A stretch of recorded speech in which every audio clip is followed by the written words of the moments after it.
so I can tell you a little about this program. We are the nonprofit help desk that is funded by generous allocations from New York City Council members, and we are honored and thrilled to have one of them with us today. So before we jump in to tell you a little bit more about what we have going on and coming up, I'd actually like to invite, I'm going to unspotlight myself. I would like to invite Councilmember Farias to do a very quick welcome, and then we all will get on with the show. Amazing. Thank you so much, Amy, and I appreciate everyone this afternoon.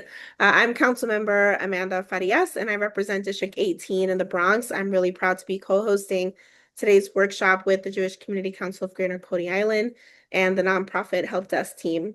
I'm really genuinely happy to see so many organizations taking the time to plug into the conversations like today's, because the reality is nonprofit work today requires people to know how to do a little bit of everything, just like my work in the city council. You're expected to run programs, manage contracts, handle outreach, build community trust, apply for funding, keep people engaged online, and still somehow have time to focus on the actual mission of your organization or company. So workshops like this are super important because they help close some of those gaps. And honestly, today's topic is a good one because people underestimate how much communication affects whether organizations are able to grow and connect with people they're trying to serve. Sometimes a flyer, a graphic, a social media post, or even the way information gets to be presented is the difference between someone understanding a resource exists or completely missing it at all, especially for our smaller community-based organizations that may not have full communications teams or large budgets to allocate.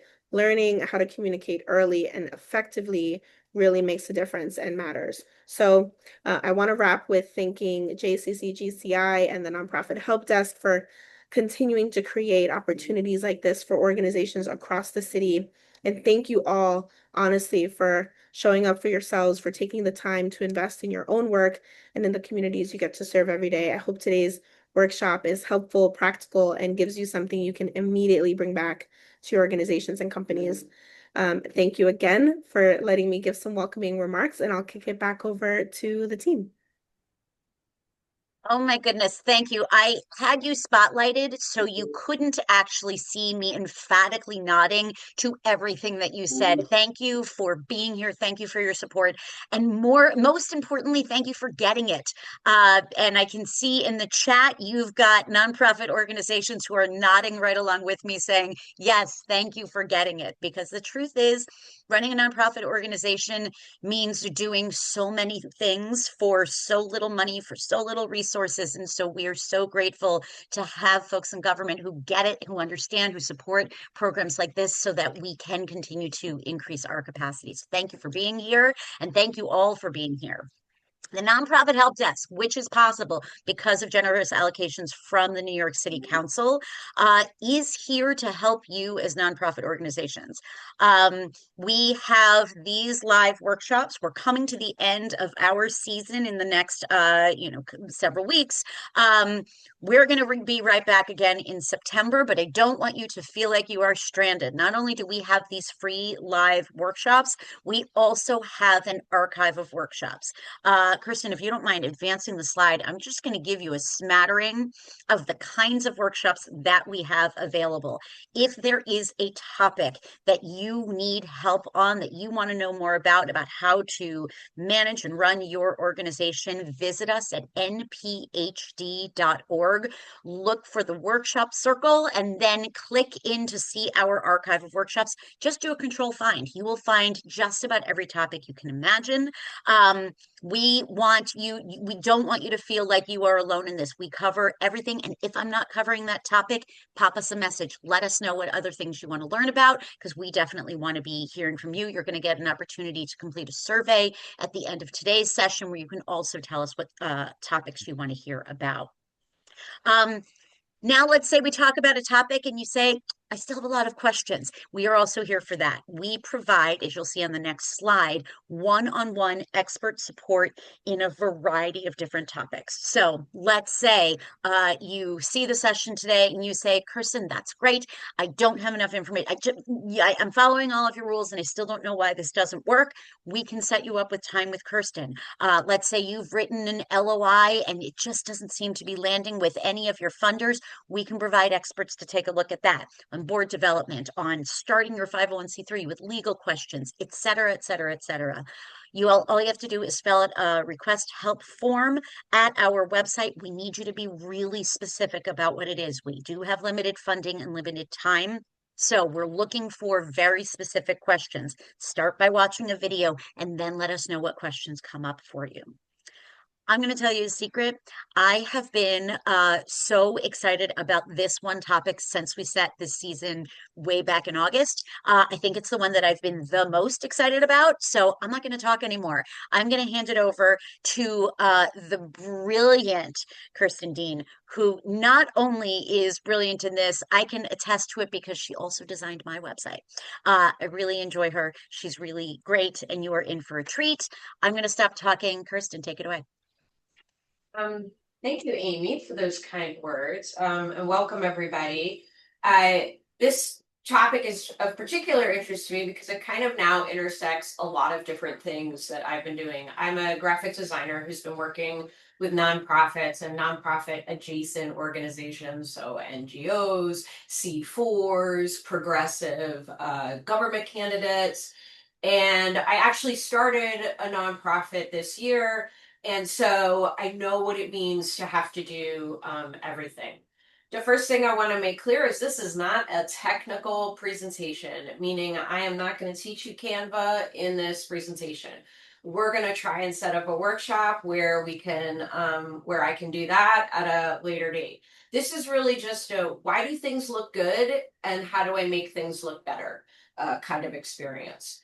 So, without further ado, I'm just going to kind of dive into it. And I'm also going to apologize because there is a man mowing the lawn directly outside my window. So if you can hear that, I apologize. If you can't, great. It's driving me nuts, but I will try to tune it out. What are we talking about? A lot of nonprofits have to make flyers. They have to make social media. I think social media is probably the best sort of example of like what to do and what not to do. So what I want to start with is when you are making a graphic, you just have one basic rule, and it's called the KISS rule. And it stands for keep it simple, stupid. So the idea is that the more you put on a slide, whether it's a PowerPoint deck or a Instagram carousel, the more likely no one's going to read it and no one's going to look at it. So what we want to try and do is always really distill down these pieces of information. So a lot of the examples I'm going to show you are going to be democracy related because they're sort of, this is a combination of two slideshows that I give. One is a slideshow that is an introduction to graphic design principles that I give at Seton Hall. I'm a professor there of graphic design. And the other is a presentation I give to democracy-based clients about how to level up their social media design game. So you'll see some things from each, and then I added a couple new things in. So it's a wide variety of different materials. But when you look at an example like this, I think you instantly think to yourself, oh, the one on the left is better, but you're not exactly sure why. So what we're going to do in this presentation is sort of figure out how to keep it simple and not be stupid, and how to create designs that really make you want to look at them. And that really starts with visual hierarchy.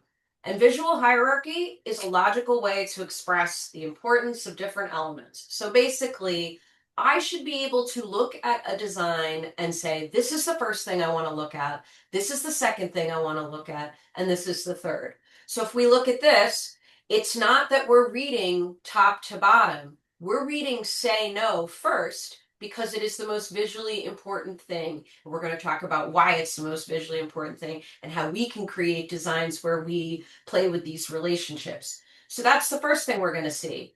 And I challenge you right now to think, what do you think the second thing is? Well, it's going to be the rest of the statement. It's also big. It's bold. The third one is going to be the message at the top, and then we're going to look at the logo. So people often think, oh, logo first, but really, if you're on social media, people already know who you are by the avatar coming down. So that's typically should be your kind of last piece of visual hierarchy. So you always want to think about what is the important pieces of information. If people only spend, especially on social media, 1 second flipping up and down, then how do I get them to stop and look? And what do I want them to read in that 1 second if they're not willing to take 3 seconds to read it all? So, what we're going to talk about today is a number of different ways to create visual hierarchy. We're going to talk about size and scale. We're going to talk about typographic hierarchy. We're going to talk about color and contrast, spacing, proximity, negative space, alignment, rule of odds, rule of thirds, repetition, and leading lines. I really hope I can do this all in 50 minutes so that there's time for questions at the end. But there's a lot to cover because graphic design is a lot more complicated than you think. There's a lot of psychology that goes into it. And once you kind of know the secret sauce of what those psychological things are, you're going to make better materials yourself. So when you take a look at these two graphics and you know the one on the left is better and you know the one on the right is not as good, we're going to cover all the things on the left that make that graphic on the left better. So we're going to start with size and scale. The most important thing when you're creating a piece of design is to create something that has contrast. It is easiest to start with size and scale. If you do not scale items, then everything operates on the same level. You have no visual hierarchy. So when something, you only know that something is big when something is small near it. So if I look at the image on the left, right, where I've got the whale and the scuba diver, I don't know who's the most important thing in that. I don't know how far away these things are. But if I look on the picture on the right, suddenly I have a sense of how big the whale is and how, small the diver is. So we can use size and scale to even to tell stories. If I look at the picture on the left, the little man there is very far away. We've got the sun, we've got the mountains. That story is a story maybe of loneliness, of climbing a very big mountain, of trying to get to the top, of struggle, of having to go very far. Now, if I zoom in on the guy, same exact image, but now I've just cropped in, it's a very different story. Now the story isn't about the challenge, the story is about the guy himself, right? We don't know how far the mountain is. It doesn't actually seem very high to us because we can't see it in scale. So if you use scale, that's a good way to start telling your stories. And we can use scale in a lot of different ways. If you look at the graphic on the left, all of those tight focuses on the eyes and the instrument really tell a story that makes you feel like this is something that is very human and personal, and it's exciting to look at. If I look at the graphic on the left, obviously I'm going to see the word cracking first, then performance, then time to, I can't read what that says because I've got a Zoom thing over it, but you get the point. The idea is that we are creating, we know something is small when something is big. So it helps us to have a big thing and a small thing. And it helps us to have a scale that can be a little bit unusual, like the image on the left. Oh, shoot. Okay. Sorry about that. Okay. So let's talk about scale, how it applies even to websites. If you look at the website on the left, the Indivisible website, we've got this really big, what's called a hero image and a hero space, and it really focuses our attention on that. We know that that is the top thing to look at, right? It is set up so that that becomes item one. And then that pop-up of the email newsletter, the color is telling me to look at it second. Now look at the Goodreads website. this is example of a terrible website design. Nothing has a visual hierarchy here. Nothing is big, nothing is small. Everything is medium, medium, medium. You don't know where to look. You don't know what to do. It's almost intimidating in its lack of wayfinding. So, talking about hierarchy and sizing, the most logical, easy kind of way to create a visual hierarchy is to start thinking about typography and making some elements big and some elements small. So if I look at the business card on the left and I've got all the type at the same size and it's all operating at the same level, I really don't see it at all, right? But if I look at the one on the right, I'm going to see Jane Smith first, and then I'm going to see all the little information. This is a real simple skill you can apply to so many different pieces of your pieces. So here, if you look at this example, it's going to say, as it says, you will read this first, and then you will read this, and then you will go back to the body of the text, and then you'll read this at the end, the top little piece. And that is because of size and positioning, right? So we've used typographic hierarchy to get people to look at different, at this in a different order. And while we normally read top to bottom, left to right, it can be a little boring to do that. So this is a good way to get your audience to really hone in on the information that you need. And here's a perfect example of that in process. So this is an album cover. The first thing I'm going to read is Copland. I'm not going to read Bernstein's Century, even though it's top to bottom. I'm going to read this because it's big and it's bold. Then I'm going to read this because it's right beneath and it's big. I'm probably going to read Leonard Bernstein next because it's bold. Then I'm going to move into here. Then I'm going to move into here. And then I'm going to move into there. So it creates a more dynamic and interesting way to organize your information. So how does this apply to social media? You're going to see a lot of these in my presentation, which is what to do on the left and what not to do on the right. And apologies if anybody is a creator of any of these things on the right. I mean, no offense. I'm just here to show you how to improve these graphics. So if I look on the graphics on the left, automatically the first thing I'm going to see is Freedom to Vote Act because it's large. Then I'm going to say prevent state lawmakers from overturning elections, right? Then I'm probably going to look at the graphic with approve. I am not going to see those last two bits until the end. And that is intentional. Remember, people are scrolling quickly. Now look at the graphic on the right. Do you have any idea what this is about? It's so intimidating that you don't even want to read it, right? There's no headline. There's just a big picture. There's a way too long headline here. It's not in a nice color contrast. Every single thing about it is being quiet. So remember, we're thinking big, and we only know when something is big when something is small. This type is the same size as the post itself. That is not giving us a good sense of visual hierarchy. So next, that kind of leads me into my next logical way to create visual hierarchy, which is to create contrast through color.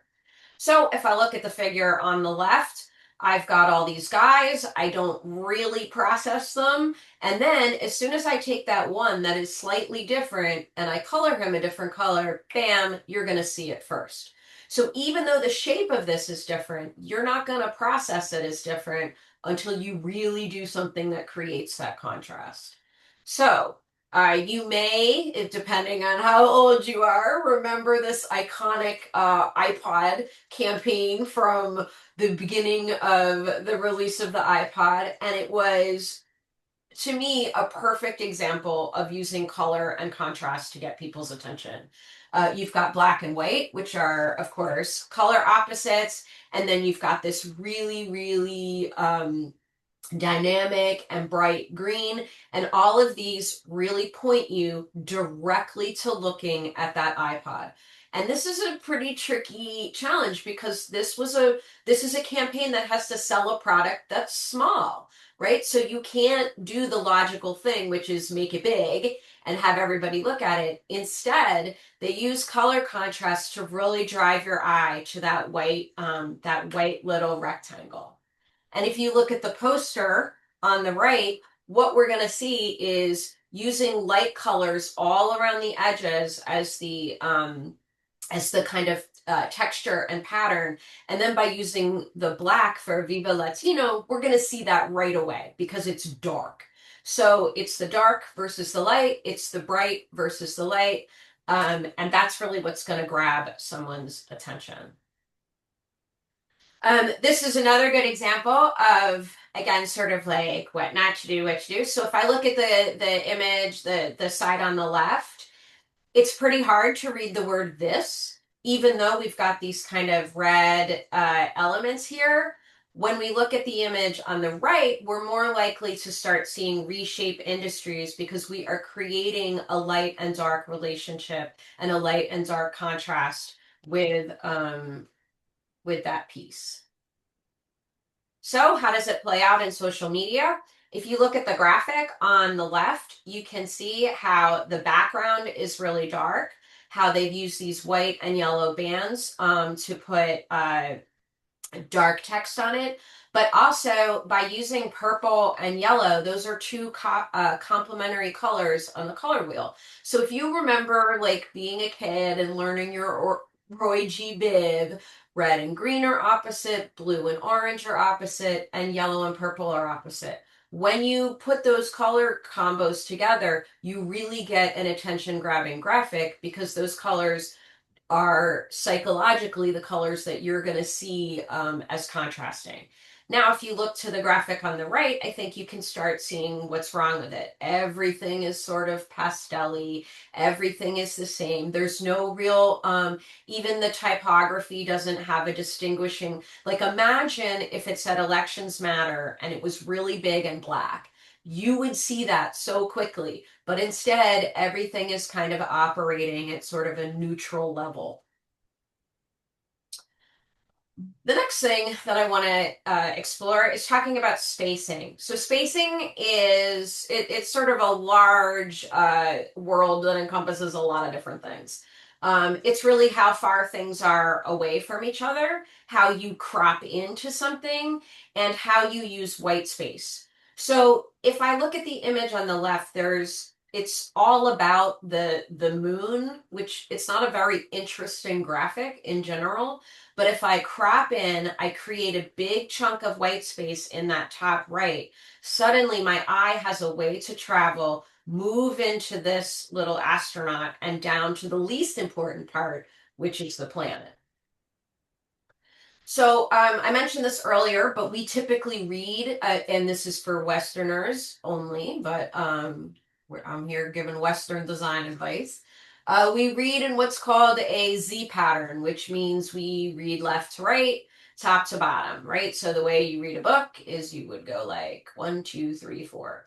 So you're going to see a lot of websites operate on a Z pattern. It is not necessarily that they want you to look at the logo first. I would say typically not so much. The nav and the logo kind of take a back seat, but really that hero image and that hero messaging that we see, that's always at the top. It's always heavier on the left, a little lighter on the right, and you're going to move down and over.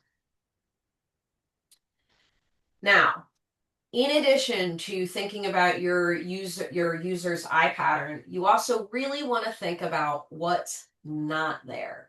So the number one thing I see, especially from students, and I see this with kind of unprofessional social media, is this feeling that you have to cram everything into one graphic. Or a client of mine just sent me a flyer and I was like, there were no margins, like every single thing. There was just a lot. And of course, often we have a lot of messaging and we have a lot of things we want to say. but you would be surprised at how much white space can help focus a reader on what you really want them to see. So you want to think about your margins. You want to think about the spacing between your lines of text. You want to think about spacing around graphics. This is going to make the user experience better. They're going to be able to scan your documents quicker. They're going to be able to read it quicker. And again, it all comes back to visual hierarchy. They're going to know what to look at first. And if they want to keep deep diving, they can keep going. But let's face facts. The reality of modern life is most people are not going to read top to bottom all the things that we wish they would, right? So we know that. And knowing that, we can kind of cheat it in a direction where we get the point across. So if I look at this, there is something really dynamic about this white space under the word new.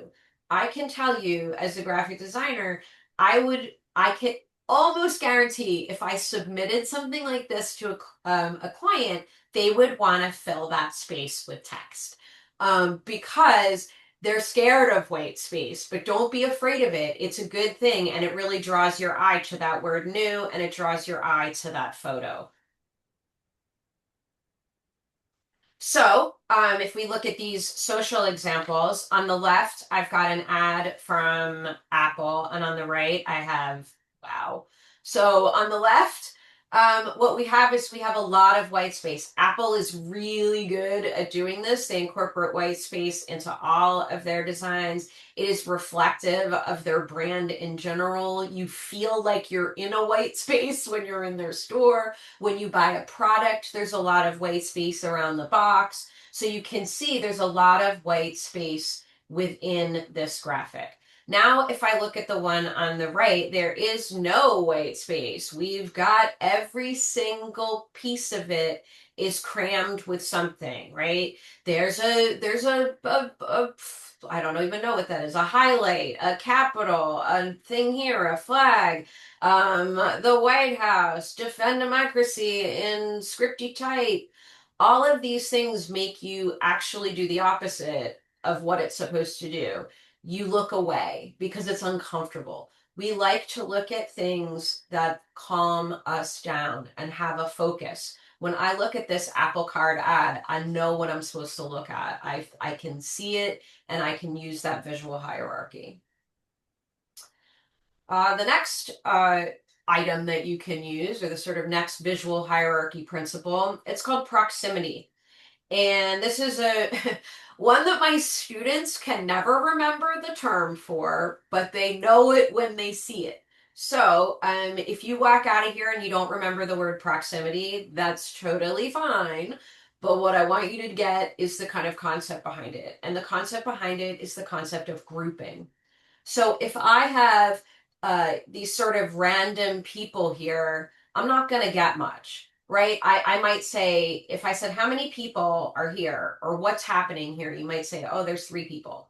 But when you look at this image on the right, it's no longer 5 people. You see them as one group of people. So this starts to apply with a lot of different mechanisms in design. I can do something fun, like these 2 images. Here I've got, when you look at this, you see a fish. That is proximity. In the fish are all these little doodads. We've got food and drinks, and you don't individually look at this and go, oh yeah, there's a breadstick. You look at it and say, that's a fish. Because of proximity, which is grouping objects together. When you group objects, you will see them as one object. So when I look at the image on the right, this is a piece of wood, but you are going to group those objects into a face, even though they are just knots on the wood. So the idea, again, is that when you group things together, it helps organize people's eye as they travel around a composition. So you can use this kind of philosophy not just in putting items together to create a new item, but you can use it in typography. So if I look at the graphic on the left, I'm treating text as if it's an object. And really you should be doing that all the time, which is not adding the text at a later date, but you should be considering it as part of your design process. So when I look at this graphic on the left, I'm going to see call your senators and the phone number as one unit. That's one block. That's proximity. This urge them to support the Freedom to Vote Act. That's another unit. That's another block. And then these items here are right next to each other. That's another block. So I really have 3 blocks here, even though I have lots of different individual pieces of information. Now, if you look at the image on the right, you can see that that is not what happens. We've got lots of sort of random elements. I don't know what to look at first. Nothing is grouped together. But you could imagine if I took Curb's partisan gerrymandering and Freedom to Vote Act and Fresh Resists and put them in one block, sized them together, and then changed the image on the left to be larger, and then the 4th congressional district to be smaller, I could start grouping and blocking this in a totally different way. So you may have heard the term negative space before, and you might be wondering, what is it? Negative space is the space around something.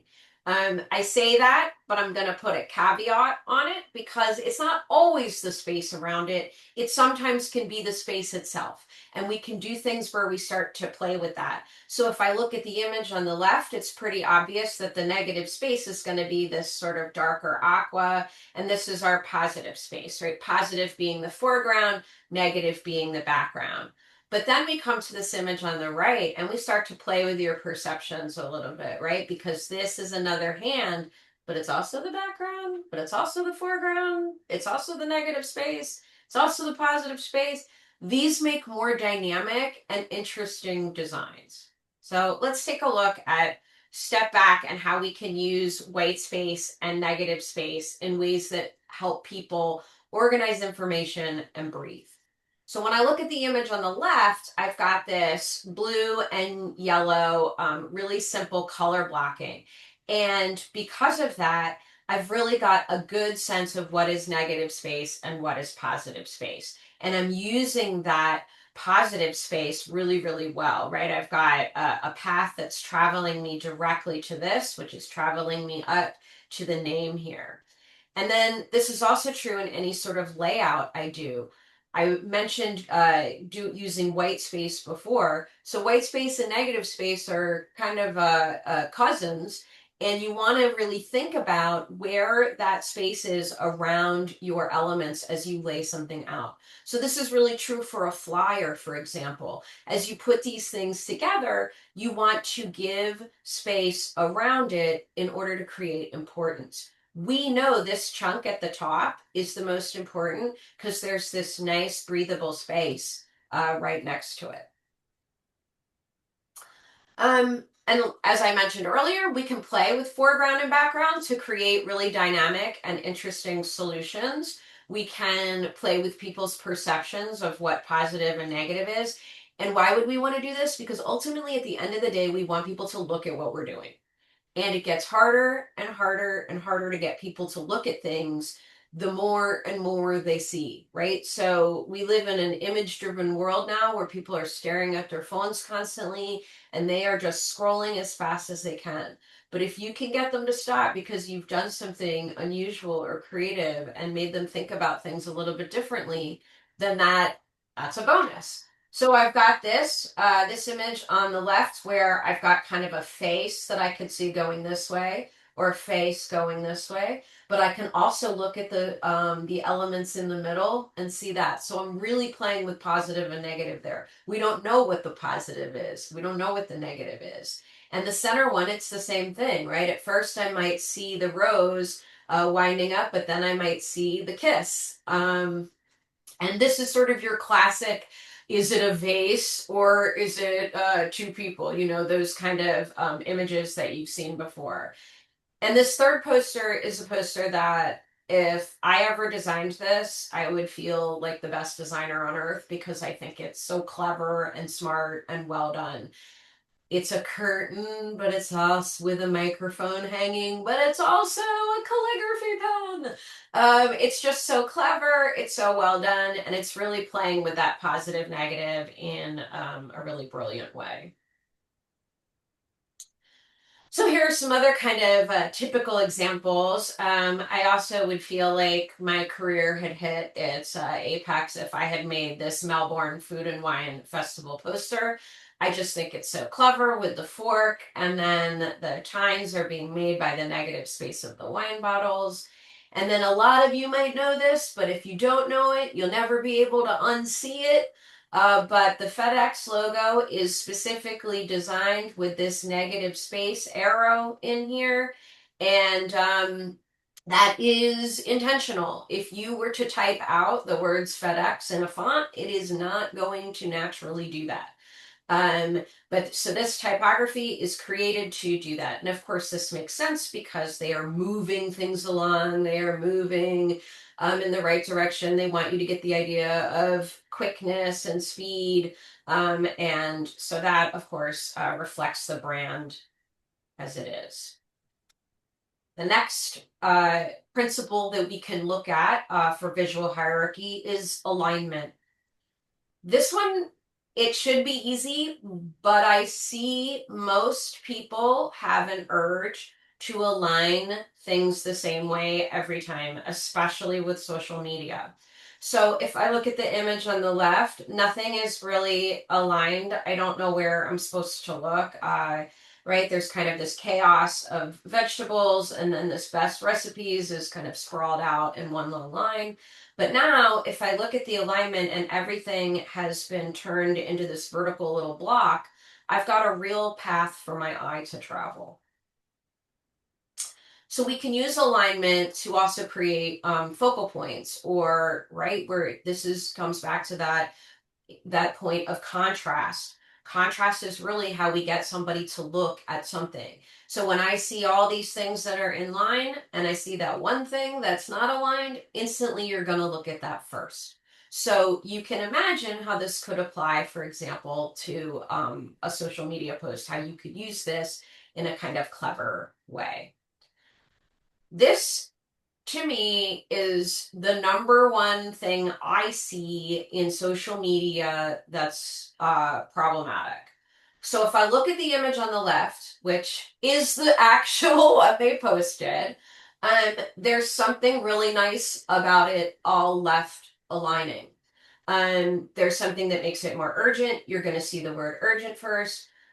There is this tendency amongst people who are creating social media design to center everything, to create flyers and center everything. You do not need to center everything. When you center things, they get a little boring. So I hope that you can see this side by side, how the one on the left is more interesting and dynamic than the one on the right where everything is just centered and kind of blah and top to bottom. When I look at the one on the left, I actually can see urgent and donate now first. When I look at the one on the right, I actually have a hard time knowing where to start. So again, thinking about how you're going to organize that information. Not everything needs to be centered. And I probably say that to my students at Seton Hall, I don't know, 100 times a semester. So how do we organize information when we've got a lot of things to communicate? This is true whether I'm doing a layout or so it could be a flyer, it could be a newsletter, it could be a website. What you want to do is you want to have a grid behind it. People think, oh, the grid, it's so restrictive, but it's not. What it is it helps you organize your information and it makes things easier to read. They act like a kind of a skeleton in the background. You don't see them, but they're there, and they're there so that they can help you organize your, how you can organize the way that people look at things. So obviously you can see the grid, how it's set up here. You'll notice the conscious effort of white space under this 3-column grid, right, to kind of calm your eye when you're looking at all this copy on the right side. You'll notice that I'm using that grid to cut across to create the way that the images are sized, so they're fitting into this space. In all of these programs that you use, you can create grid systems in the background. They will not export with your graphics, so no one will ever see them.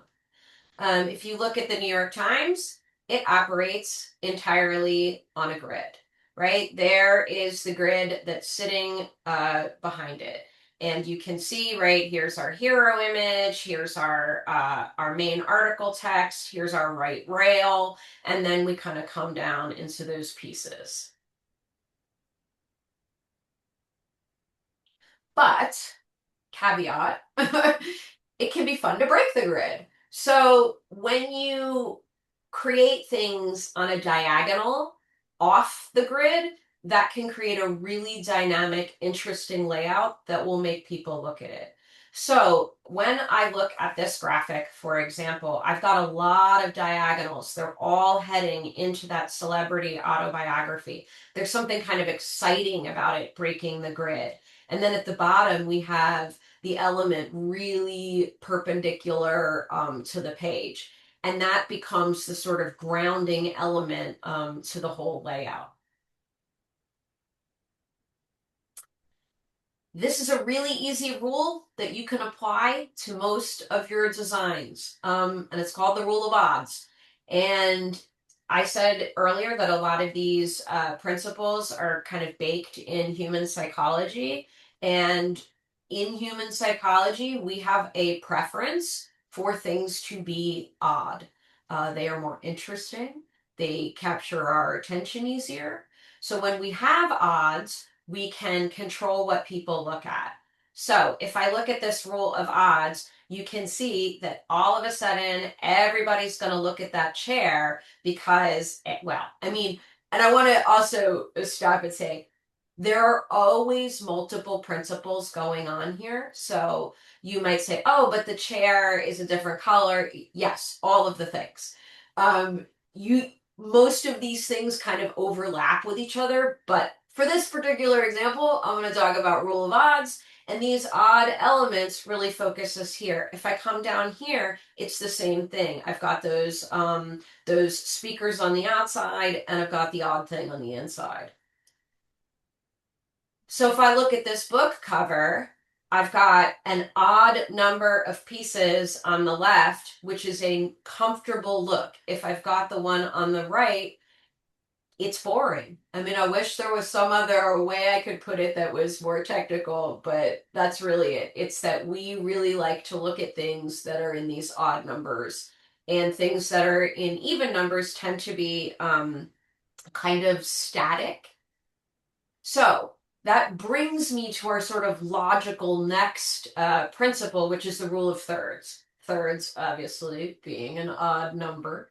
And if anybody has ever taken a photography class, this will sound familiar to you, or a painting class. The rule of thirds is really that you should divide your graphics or your artwork or your pieces into thirds. And this is because it creates a more comfortable and interesting layout. So if I look at the image on the left and I've got the guy right in the center, I don't really have much of a story. He's just kind of there. If I look at the image on the right, all of a sudden, I feel like he's run really far. He's in a hurry. I'm getting the point. There's a whole different story being told because this negative space is telling me he's leaving it, right? Whereas I don't really know what's happening on the other side. So this has been true since forever. And here's just, a classical painting by Turner that really illustrates this idea, right? We've got 2/3 of the space up here is sky. 1/3 down here is our main kind of action area where we've got the sea and the boat. And I want you to take a look at where he's put the boat. There's a reason the boat is not right in the center.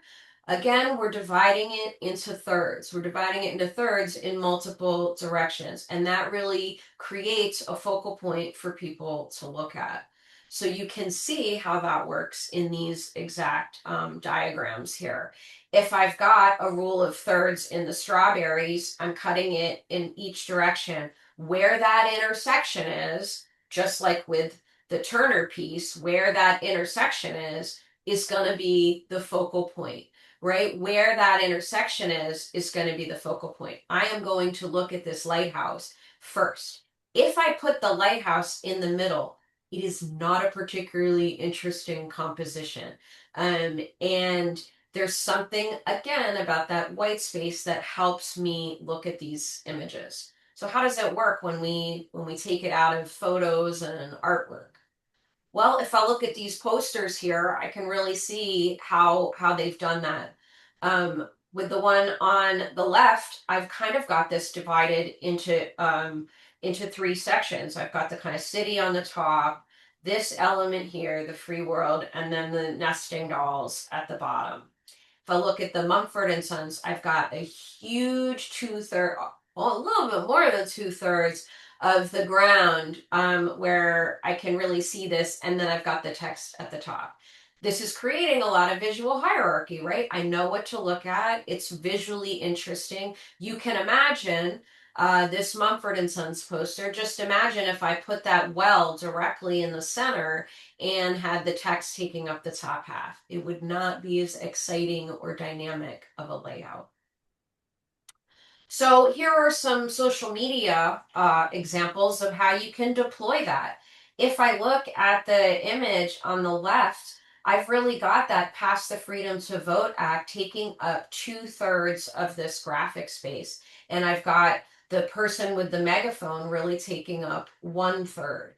If I look at the Protect Our Right to Vote, you can really see this Protect Our Right as a nice 2/3 and this to vote as a 1/3. Then if we look at this example on the right, well, we don't have any of that, right? We've got this circle that's taking up half of it. We've got a lot of text that's not really divided well. And we're missing all of our other things we talked about before, right? Proximity, which is grouping. We're talking about typographic hierarchy, making things big, making things small. Thinking about all those things together is really how you're going to create a dynamic piece of information. The next element or principle we can look at is repetition. I'm going to pick up there. When you repeat elements, it can be a very dynamic way to get people's attention, especially when you use variation. So this is a technique called repetition with variation. When you create a variation, people are going to look at it. So if you look at the image on the left, instantaneously you're going to look at that red heart. Why? Because we've got all the green hearts, which is a repetition, and the variation is the color variation, and the sort of the text here where the heart is missing.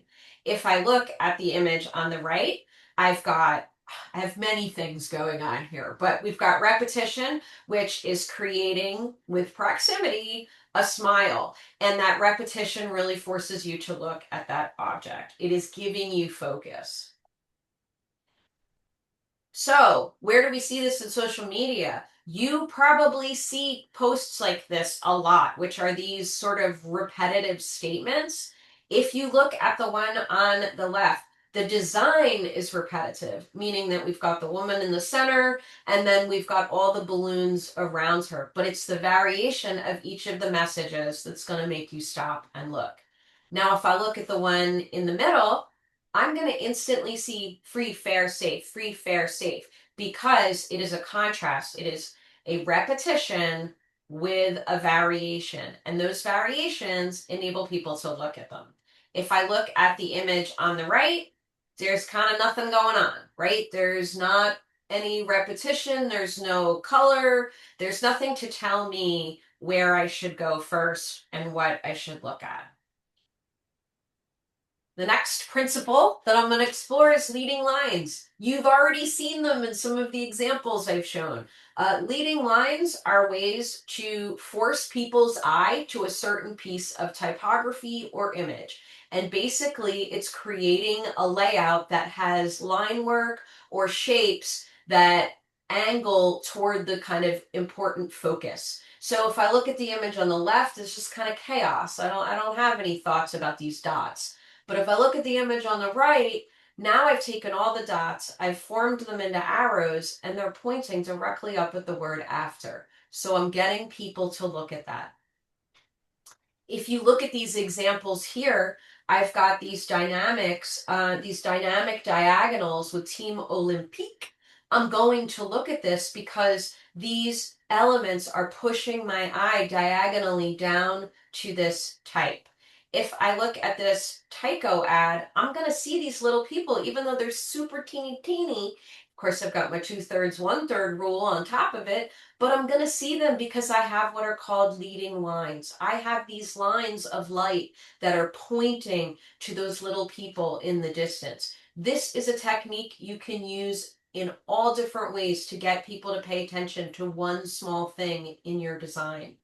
So if you look at the graphic on the left, I've got these dynamic lines that mimic this kind of megaphone shape, and they are pointing to Planned Parenthood action. They are pointing to Hillary Clinton. Those lines are leading lines. They are meant to get your eye into this space. And of course you might say, well, there's 1/3, 2/3 rule too, right? The more that we can get these all of the things baked in together, the better of a graphic it's going to be. We've also got a really nice color contrast here, right? The black and white, which is quiet, and the hot pink, which is exciting.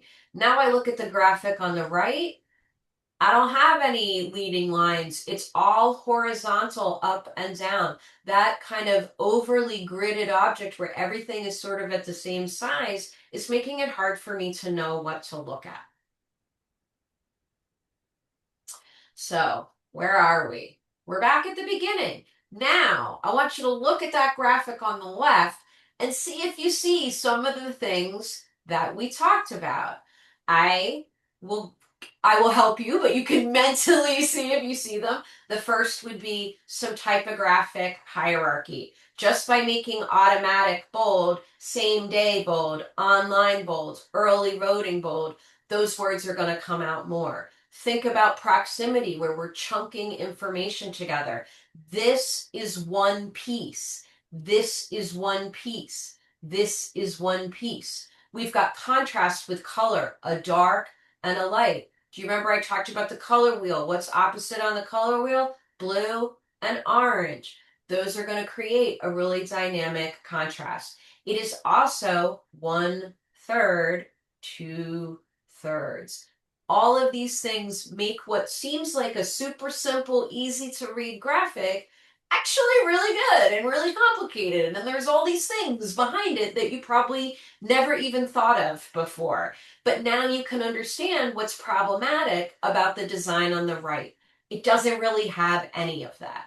It isn't well considered. We've got some crazy alignment here. Here's a perfect example of where the alignment, if all this was fleshing left, it would look better. If we had some sort of variation in the typography and in the sizing, I think this could come alive in a better way. It also tries to put too much information on one slide.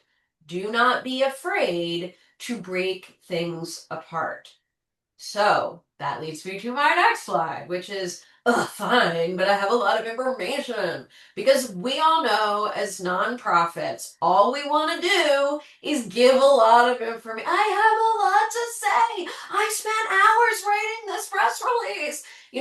This is just sort of the nature of the beast of nonprofits, is that we write reports that are 28 pages long, and you're going to be lucky if people read the executive summary.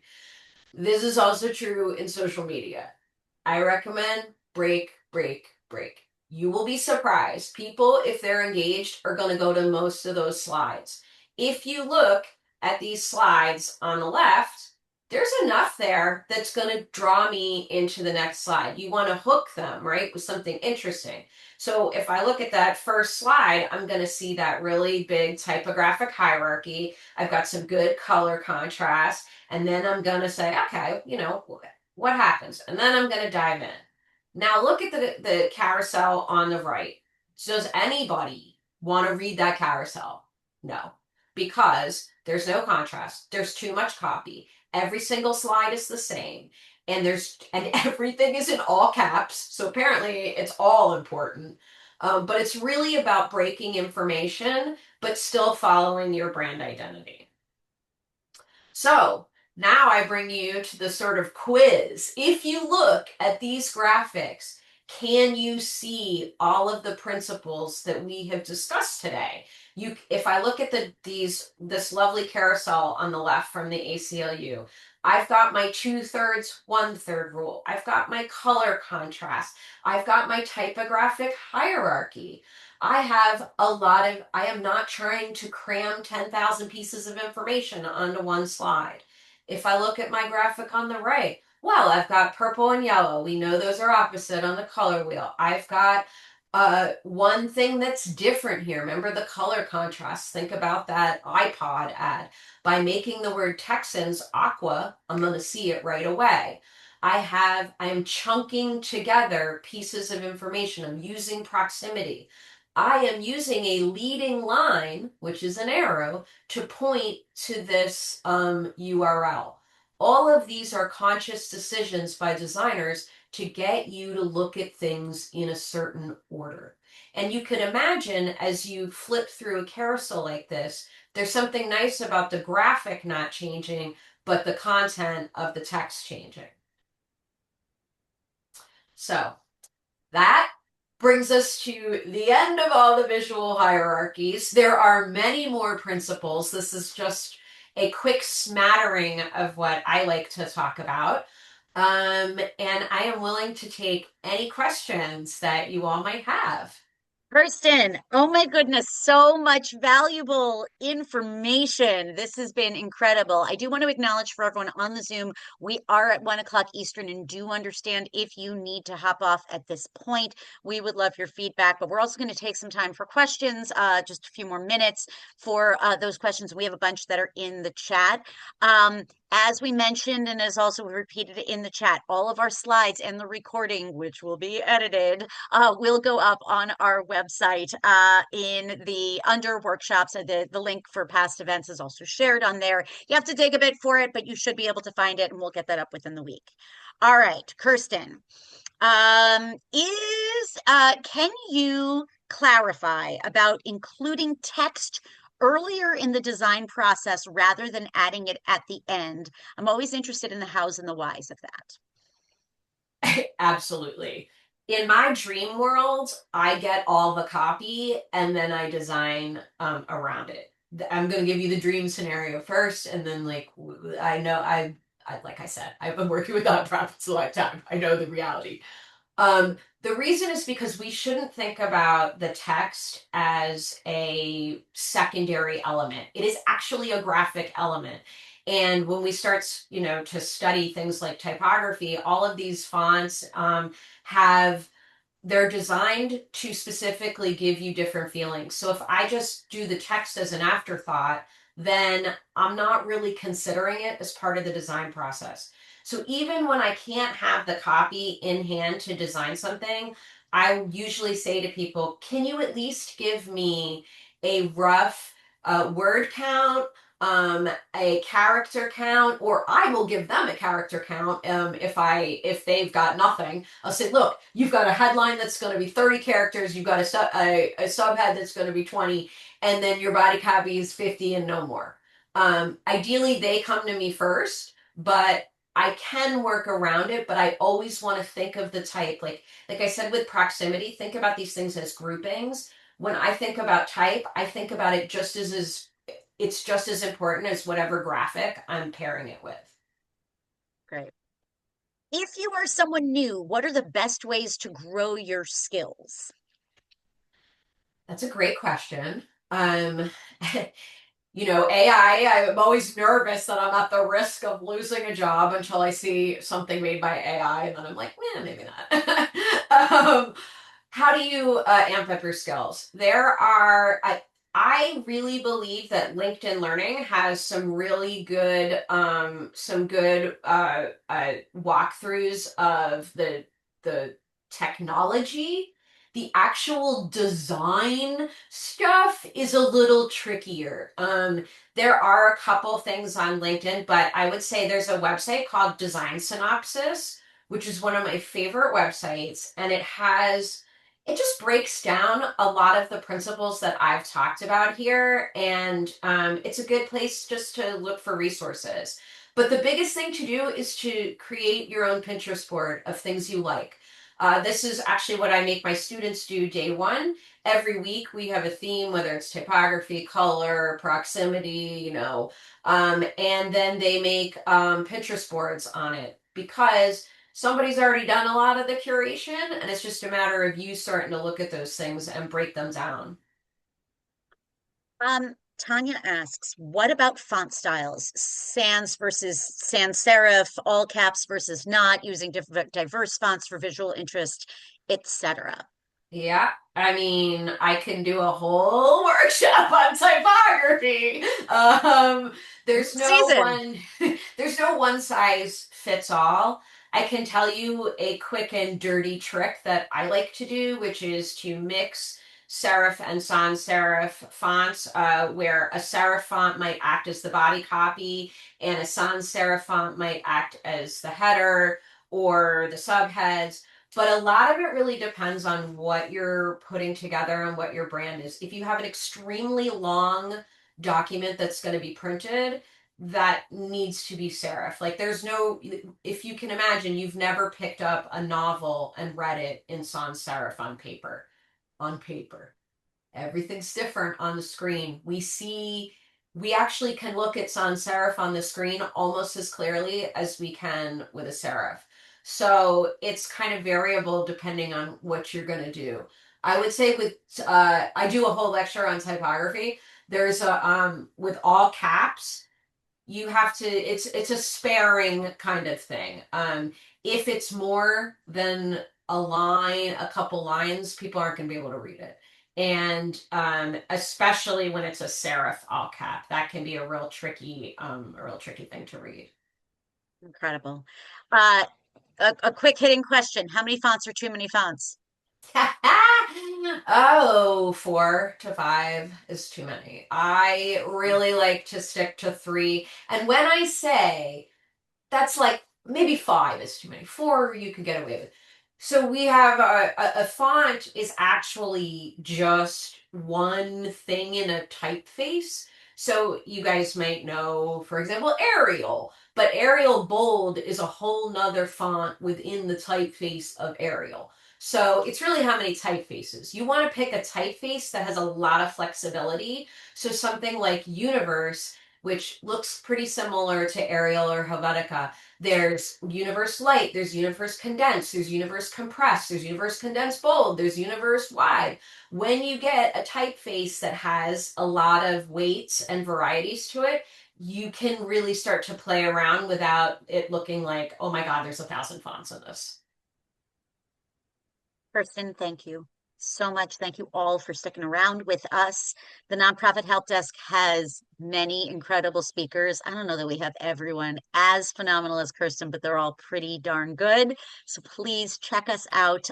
You can visit us at nphd.org. You're on our email list now, so you're going to find out more, though, of course, you can always opt out. And we hope to see you again soon for more free workshops. Thank you all for joining us today. Bye! In case you didn't see me.